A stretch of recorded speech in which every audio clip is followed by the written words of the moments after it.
हाँ देखिए, शिकायतें तो नहीं मिल रही थी, मैं आपको बताऊँ इसमें, लेकिन पता सबको था।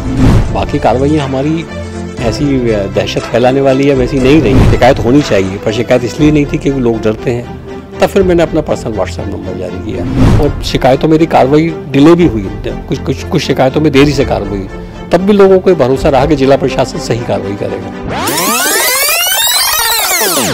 नमस्कार, आज हम बात कर रहे हैं हमारे जो कलेक्टर हैं साहब दीपक सक्सेना साहब, जो हाल ही में प्रमोशन होकर जनसंपर्क आयुक्त भोपाल जा रहे हैं।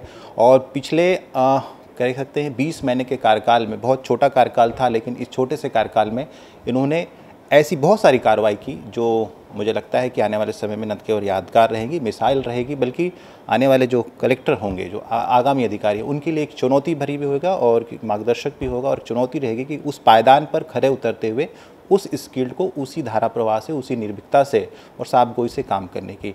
तो मैं आज अंतिम बातचीत करूँगा जबलपुर में उनसे। सर, न्यूज़ 24 में आपका स्वागत है। थैंक यू भाई। सर, करीब 20 महीने का कार्यकाल रहा। इस 20 महीने में 70 से ज़्यादा बड़ी कार्रवाई, छोटी कार्रवाई की बात नहीं की, कैसे संभव हो पाया? देखिए, बड़ी कार्रवाई का जो एक आंकड़ा है ना, वो अभी मैं किसी और से भी बात कर रहा था, वो एक्चुअली कुछ खास वजह से है।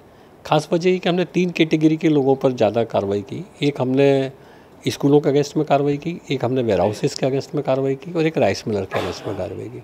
ये तीनों ऐसी एजेंसी हैं जहाँ पर कि कुछ लोग ज़्यादा काम करते हैं, और चूँकि ज़्यादा लोग काम करते हैं तो ज़्यादा गड़बड़ होने की संभावना रहती है।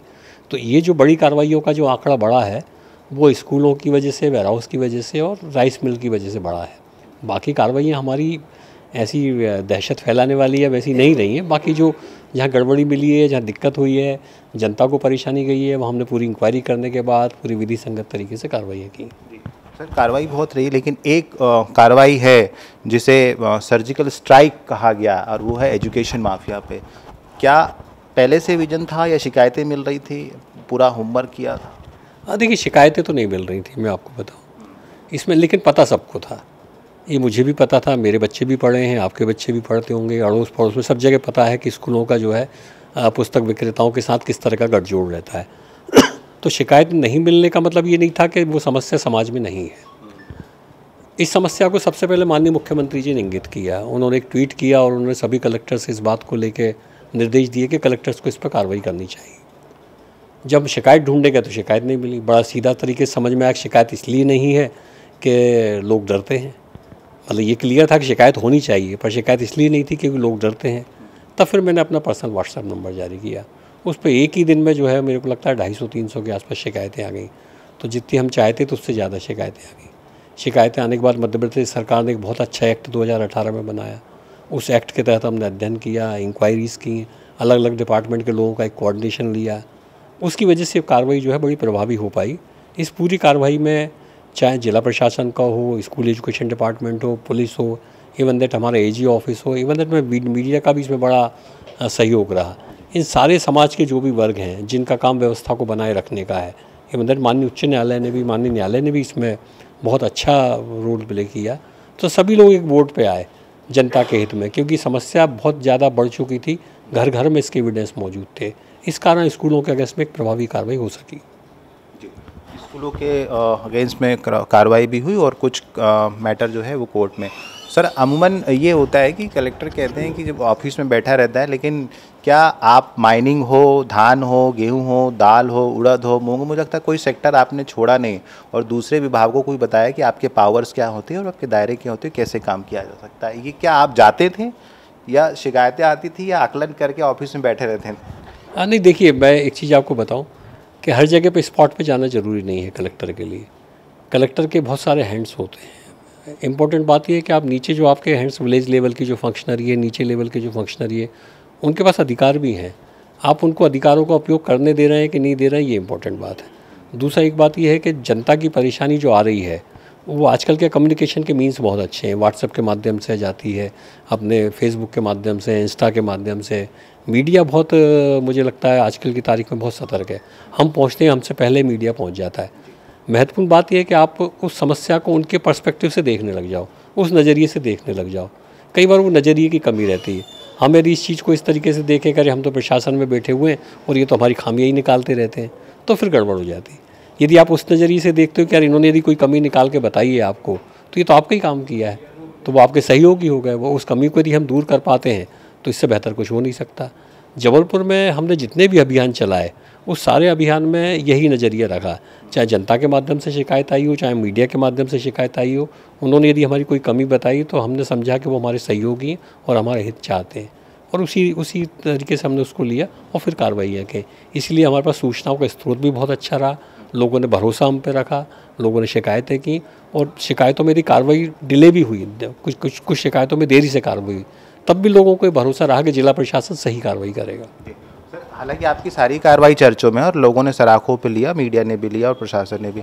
एक कार्रवाई आपकी आई शराब माफिया के खिलाफ, ओवर रेटिंग को लेकर भी आपने पूरा अभियान चलाया। मतलब अमन ये होता है कि ये पत्रकारों को करना चाहिए था वो काम, लेकिन वो आपने किया, तो वो चर्चा हुई कि सर ने शराब सेवन करने वालों की भी चिंता आपको है। नहीं, देखिए उसमें कई दफ़े क्या होता है कि आपको कुछ काम पब्लिक के बीच में और मीडिया के बीच में उस तरीके से शो करने के लिए भी करना पड़ते हैं कि हम एक निरपेक्ष एजेंसी से जांच करा रहे हैं। मैं आपको बताना चाहूँगा कि हमारा जो आबकारी विभाग का जो महकमा है, वो लोग भी लगातार कार्रवाइयाँ करते रहते हैं। और जबलपुर की यदि बात आप करें मध्य प्रदेश की तुलना में, तो जो मई के महीने में हमने रेवेन्यू डिपार्टमेंट के लोगों से कार्रवाई कराई थी, उसके पहले अप्रैल के महीने में भी जो है ये लोग 32 केस बनाए थे, जो कि मध्य प्रदेश में सबसे ज़्यादा थे।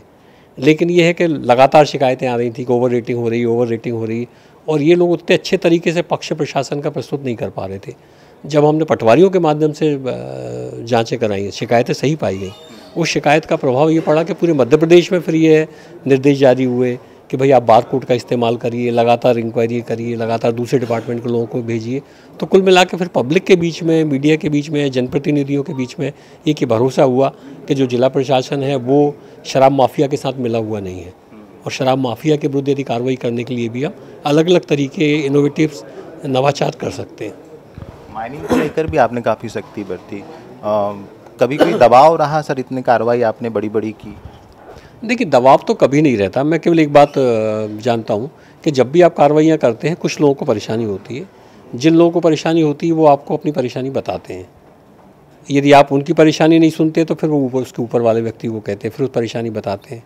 तो अब परेशानी का दबाव आपको कब तक कितना लेना है वो आपके ऊपर निर्भर करता है। क्या आप उसको दबाव समझते हैं या वास्तव में उसकी बात को आप संवेदनशीलता के साथ ग्रहण कर रहे हैं, और जितनी बात सही है उतना उसको ले रहे हैं, और जो गलत है उसके बारे में बता दे रहे हैं नहीं साहब ये नहीं होगा।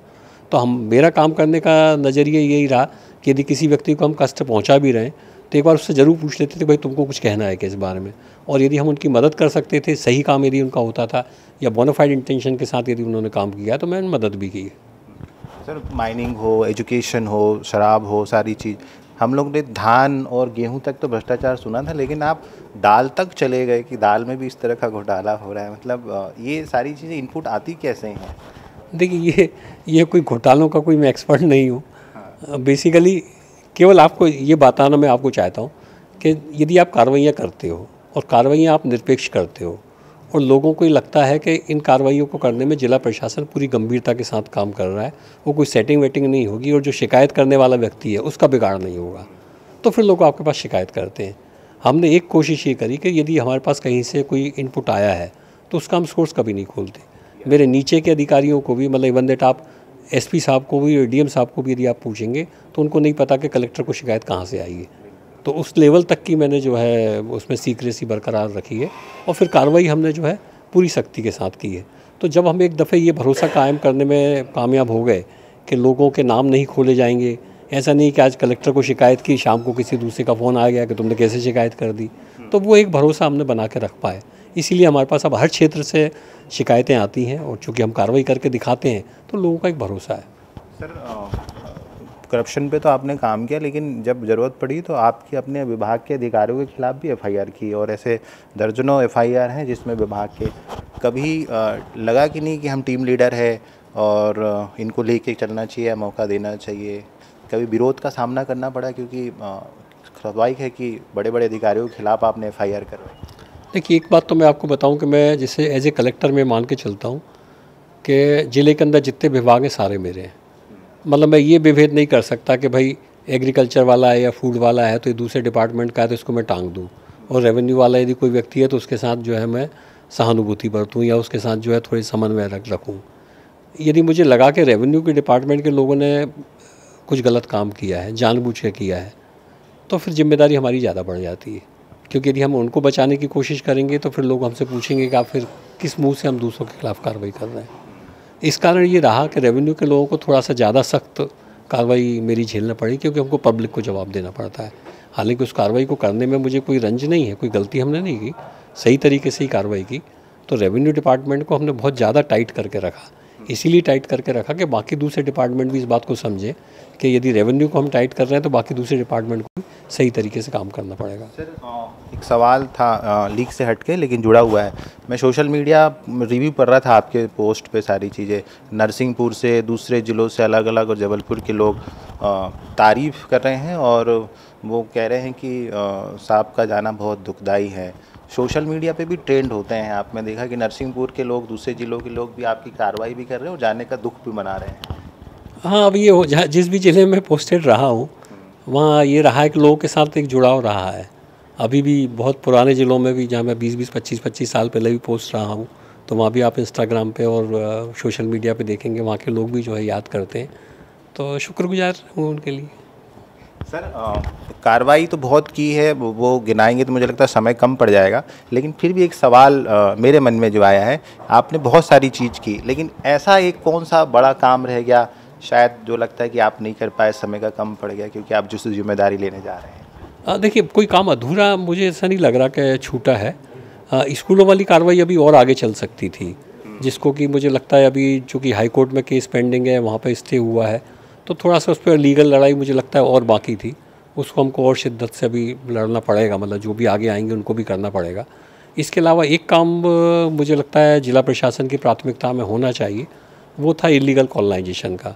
उसके लिए हमने एक बहुत अच्छा प्लान अभी हमने तैयार किया है और 15 सितंबर से हम उसको लॉन्च करने का सोच रहे थे। मुझे लगता है नए कलेक्टर आएंगे, पूरा बेस हम तैयार करके ऑलरेडी रख ही चुके हैं।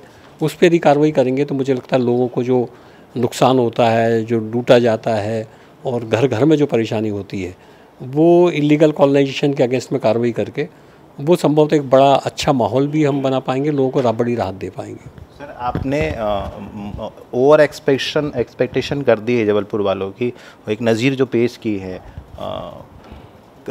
कभी ऐसा होगा कि आप बैठे हैं वो चीज़ नहीं हो पाए तो उस चीज़ के लिए एक प्रयास रहेगा कि कैसे मदद कर पाए लोग? देखिए, मैं मतलब मुझे कभी नहीं लगा कि मैंने कोई ओवर एक्सपेक्टेशन किया है लोगों को।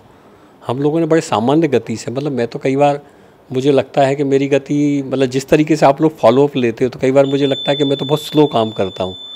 तो एक नियमित रफ्तार के साथ कभी भी हमने बहुत लंबे समय तक ऑफिस में बैठ के रात भर बैठ के काम किया हो, ऐसा नहीं रहा। एक सामान्य कामकाज जो रहा है वो रहा, पर यह है कि लगातार फॉलोअप लेते रहे, लगातार मॉनिटरिंग करते रहे, इसलिए काम लगातार होते रहे। तो ये है हमारे आने वाले जनसंपर्क विभाग के कमिश्नर दीपक सक्सेना साहब, जिनसे आज जबलपुर में आखिरी बातचीत थी। आगे भी इनसे बातचीत रहेंगी, जिन्होंने ऐसी बहुत सारी कार्रवाई की है जो यादगार रहेगी और सबसे खास बात यह है कि आने वाले अधिकारियों के लिए एक मिसाल रहेगी। उस पर उनको खड़ा उतरना आने वाले समय में बहुत चुनौती रहेगी।